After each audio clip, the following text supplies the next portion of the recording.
नमस्कार मित्रांनो, इन्फिनिटी स्पर्धा परीक्षा अकॅडमीच्या या युट्यूब चॅनलवर तुम्हा सर्वांचे स्वागत आहे। रेल्वे मार्फत 12वी पास उमेदवारांसाठी जी काही भरती आलेली त्याच्यामध्ये आपण या 4 पदांविषयी संपूर्ण माहिती बघतोय। आज आपण पाहणार आहोत कमर्शियल कम तिकीट क्लर्क, आणि हे सगळ्यात महत्त्वाची एक जबाबदारीपूर्ण पद आहे मित्रांनो, कारण की या पदाची जी लेवल आहे ना ती लेवल 3 आहे। बाकीचे जे काही पद आहेत तर त्यांची लेवल 2 आहे, त्याच्यामुळे त्यांचं सॅलरी कमी आहे।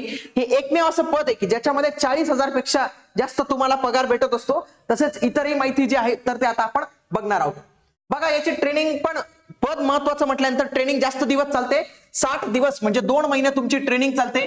या ट्रेनिंग मध्ये ही ट्रेनिंग तुमची झोनल रेल्वे इन्स्टिट्यूट इथं होत असते, जसं की महाराष्ट्रात भुसावळ येथे झोनल रेल्वे इन्स्टिट्यूट आपल्याला पाहायला मिळतं। तुमची डेली 8 तास हे होत असतं, लेक्चर्स होत असतात, आणि हे लेक्चर्स हिंदी किंवा इंग्लिश या 2 भाषांमध्ये होत असतात। जेव्हा तुमची ट्रेनिंग कंप्लीट होते तर त्या ट्रेनिंगच्या बेसवर तुमचा एक छोटा पेपर घेतला जातो, त्याच्यामध्ये तुम्हाला पास व्हावंच लागतं। तसेच ट्रेनिंगच्या मध्ये तुम्हाला जे काही सण वगैरे नॅशनल हॉलिडे येतील तिथे सुट्ट्या भेटतात, संडेची सुट्टी भेटते। तसेच तुम्हाला काही इमर्जन्सी असेल तर तुम्ही कॅज्युअल लीव्ह जे आहे तर ते घेऊ शकतात। आणि ट्रेनिंग मध्ये तुमचा पगार हा 32,550 रुपये एवढा असतो। म्हणजे बाकीचे जे काही 3 पद उर्वरित आहे ना त्यांचा ऍक्च्युअल पगारच एवढा असतो 32,000, आणि याचा फक्त ट्रेनिंग मधला पगारच तुम्हाला 32,550 एवढा जे आहे तर तो बघायला मिळतो। तुम्ही देखील रेल्वे भरतीची तयारी करत असाल आणि तुम्हाला वाटतं की आम्हाला एक्सपर्ट कडून जे आहे तर ते शिकून घ्यायचंय, तर रविकांत वर्मा सर जे RRB सिनियर सेक्शन इंजिनियर होते, तर त्यांनीच ही बॅच पूर्णपणे रेकॉर्ड केलेली आहे। हिंदी आणि इंग्लिश या दोन्ही भाषांमध्ये तुम्हाला सर्व पदांसाठी ही भरती बॅच जी आहे तर ती कामात येणार आहे। याच्यामध्ये सर्व विषय असणार आहे। अधिक माहितीसाठी तुम्ही या नंबरला कॉल करू शकतात। तसेच ऍपची लिंक डिस्क्रिप्शन बॉक्स मध्ये दिलेली आहे, तिथून ऍप डाउनलोड करून तुम्ही या बॅचला जॉईन करू शकतात। चला, पुढचा एक पोस्टिंग कुठे होते? तुमची पोस्टिंग X किंवा Y या 2 सिटीमध्ये होते। म्हणजे तुम्ही शहरामध्ये राहतात आणि शहरामध्ये राहिल्यामुळे तुमचे पुढचे फॅमिलीसाठी, मुलांच्या शिक्षणासाठी तुम्हाला काही गोष्टी ऍक्सेसिबल होतात। X सिटीमध्ये झाली तर मुंबई पुण्यासारख्या सिटीमध्ये तुमची होते, ज्याच्यात 50 लाख पेक्षा जास्त पॉप्युलेशन असते। पुढे 5 ते 50 लाख पर्यंत पॉप्युलेशन वाल्याची पण एक सिटी असते, ती Y सिटी असते। त्याच्यामध्ये नाशिक, अमरावती, नागपूर अशा काही सिटीज असतात। आणि ह्या Y सिटी मध्ये येतात, इथं Z सिटी मध्ये होत नाही, म्हणजे तुमचं फार रिमोट लोकेशन वगैरे जे आहे तर ते येत नाही तुम्हाला। ड्युटी टायमिंग 8 तास असते, पण ड्युटी टायमिंगचं एक मित्रांनो 3 शिफ्ट मध्ये तुम्हाला जे आहे तर ते इथं ड्युटी लागू शकते। हे एक महत्त्वपूर्ण गोष्ट आहे। डे नाईट ह्या दोन्ही ड्युट्या ज्या आहेत तर ते तुम्हाला लागू शकतात, म्हणून ज्या महिला उमेदवार असतील त्यांनी खास करून ही गोष्ट जी आहे तर ती लक्षात ठेवली पाहिजे। तुमची ड्युटी कुठं लागते हे महत्त्वाचं आहे। बघा, तुमची ड्युटी DRM ऑफिस मध्ये कमर्शियल क्लर्क म्हणून ड्युटी लागली तर तुम्हाला संडे आणि सॅटर्डे डायरेक्टली ऑफ भेटून जातो। आणि जर तुमची स्टेशनवर ड्युटी लागली तर स्टेशनवर ड्युटी तुमची TC म्हणून लागू शकते, तिकीट क्लर्क म्हणून, TE म्हणून लागू शकते, TTA म्हणून लागू शकते, PRC म्हणून जे आहे तर ते लागू शकते। आणि इथं वीकली फक्त एकच ऑफ जे आहे तर तो तुम्हाला भेटत असतो, हे लक्षात ठेवा। तुमचं कामाचं ठिकाण खूप मोठं स्टेशन किंवा जंक्शन असू शकतं, यांना युनिफॉर्म असतो मित्रांनो, आणि हा फार रिस्पेक्टेबल जॉब आहे रेल्वे मधला। स्टेशनवर TE म्हणून, तिकीट तपासणी म्हणून, तिकीट चेकिंग म्हणून तुम्ही तुमचं काम होऊ शकतं, काम लागू शकतं तुम्हाला कामाच्या स्वरूपमध्ये। तिकीट चेकिंग ट्रेन मध्ये बघा एक असतं स्टेशनवर, म्हणजे स्टेशनवर तुम्ही तिकीट चेक करता। बघा, आपण उतरल्यावर लगेच आपल्याला पकडायला येतात, तर ते अशा पद्धतीचं स्टेशनवरचं। तसेच कधी कधी ट्रेन मध्ये फिरतं बघा ते, तर ट्रेन मधली पण ड्युटी लागून जाते। DRM ऑफिस मध्ये असाल तर तुम्हाला DRM ऑफिसचे जे रेकॉर्ड्स असतील तर त्यांची देखभाल करावी लागते।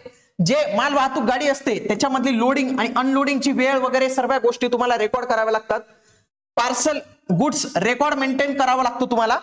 आणि कधी कधी तुमची ड्युटी ही इन्क्वायरी कम रिझर्वेशन क्लर्क म्हणून जे आहे तर ते लागू शकते, जिथं आपण जे आहे तिकीट वगैरे काढायला जातो तर तिथे देखील तुमची ड्युटी लागू शकते। याच्या वेगवेगळ्या पद्धतीच्या ड्युटी आहेत, पण तिकीट चेकिंग म्हणून, TC म्हणून याची फार चांगली जी आहे तर ती ड्युटी इथं लागू शकते। पुढे याचे प्रमोशन कसं असतं मित्रांनो, फार महत्वाचं आहे, लक्षात घ्या। याचं ग्रेड पे आहे 2000चं, commercial cum ticket clerk, ticket clerk. आणि हाच TCचं जे आहे तर ते काम करत असतो। ट्रेन क्लर्क म्हणून जी पोस्ट आहे ना मित्रांनो, तर ती TCची नाही मित्रांनो, जे आपण ओरिजिनल म्हणतो ना, जो तिकीट चेक करायला तो तिकीट चेक नाही करत, तिकीट चेक करण्याचं काम हे याचं असतं मित्रांनो। खरं तर तुमचं प्रमोशन होतं 2 ते 3 वर्षांनी।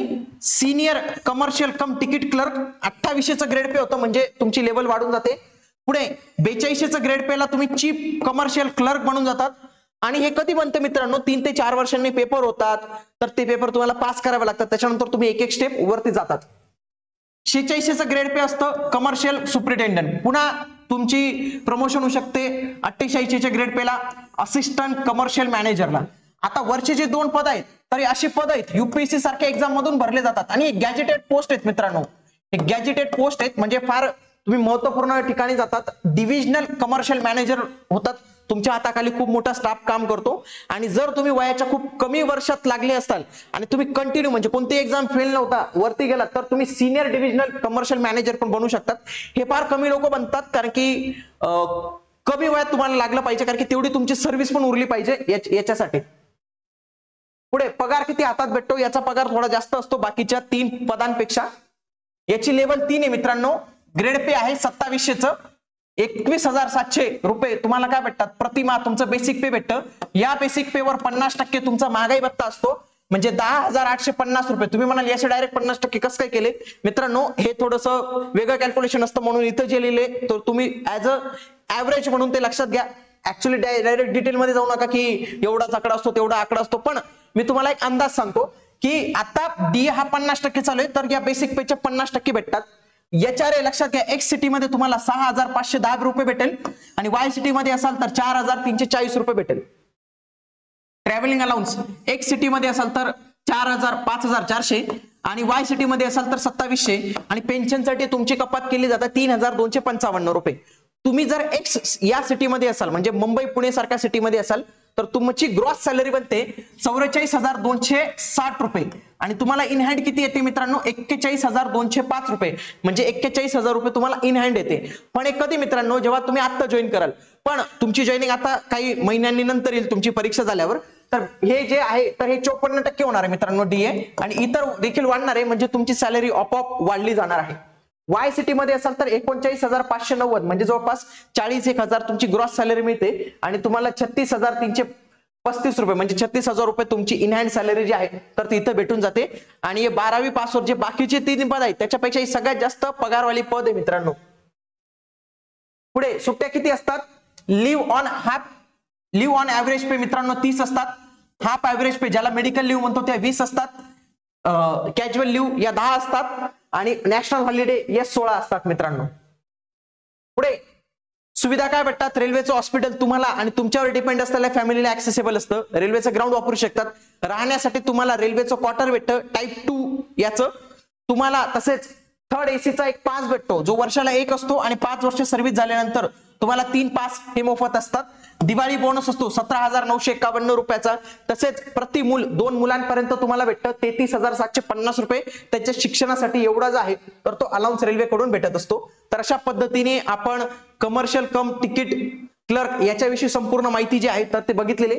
ज्यांना बॅच जॉईन करायची असेल त्यांनी या नंबरवर संपर्क साधा. तसेच ऍपची लिंक डिस्क्रिप्शन बॉक्स मध्ये दिलेली आहे. अशाच माहितीपूर्ण व्हिडिओसाठी तुम्ही आपलं इन्फिनिटी स्पर्धा परीक्षा अकॅडमीचं जे चॅनल आहे तर ते जॉईन करून ठेवा. भेटूया पुढील व्हिडिओमध्ये. तोपर्यंत जय हिंद, जय महाराष्ट्र, धन्यवाद.